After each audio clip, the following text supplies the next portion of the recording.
Now page number 11. This paragraph. बाबू चैतन्य दास को सोचकर बहुत ग्लानि हो रही थी।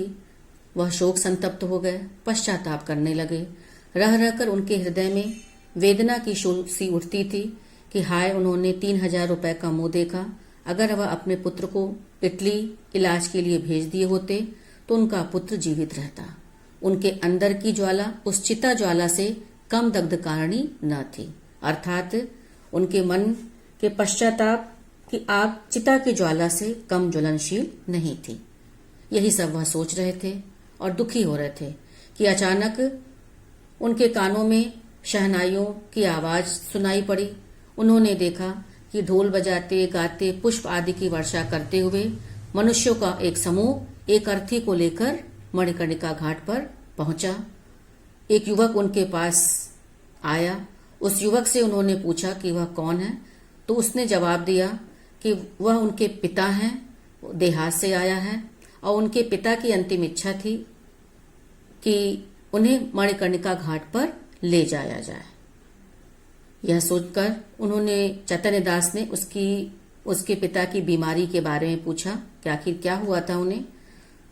तो उसके पुत्र ने बताया, उस युवक ने बताया कि बीमारी का तो कुछ पता नहीं चला। उन्हें हरदम ज्वर चढ़ा रहता था, जिसकी वजह से वह बहुत दुर्बल हो गए थे। 3 वर्ष तक चारपाई पर पड़े थे और जिसने जहां बताया वहां वह उनको इलाज के लिए ले गया। चित्रकूट, हरिद्वार, प्रयाग सभी स्थानों पर लेकर घूमा।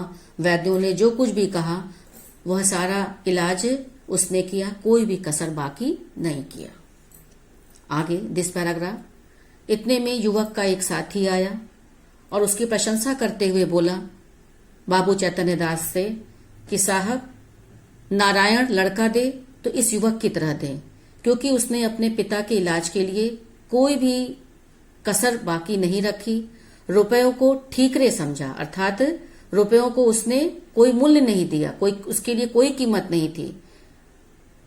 घर की सारी पूंजी पिता के दवा दारू में उसने स्वाहा कर दी। यहां तक कि थोड़ी सी जमीन भी थी उसको भी बेच दी, परंतु काल के आगे किसी का बस नहीं चलता। उसके सारे इलाज करने के बावजूद भी उसके पिता चल बसे।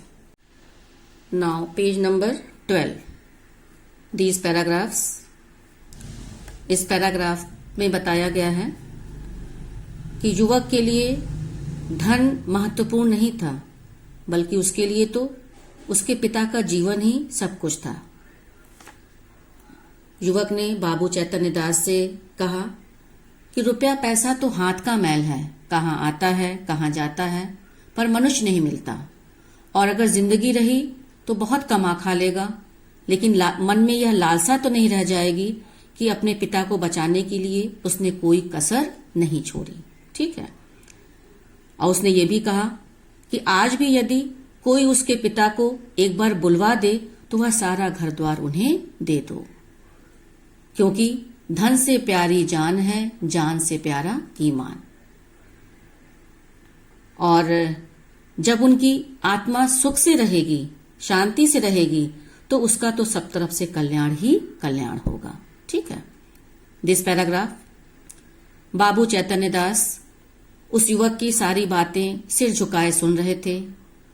उसका एक एक शब्द उनके हृदय में तीर के समान चुभ रहा था और आज उन्हें अपनी हृदयहीनता, निष्ठुरता पर बहुत ग्लानि हो रही थी।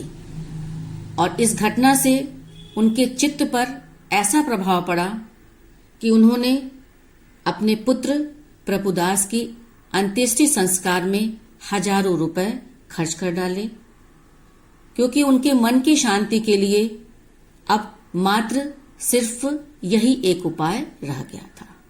क्लियर हो गया होगा। लेसन मैंने पूरा पढ़ा दिया। लेसन 1 पुत्र प्रेम कंप्लीट है। अब इससे रिलेटेड एक्सट्रैक्ट दिया जाएगा, आप उन क्वेश्चंस को कर लीजिएगा।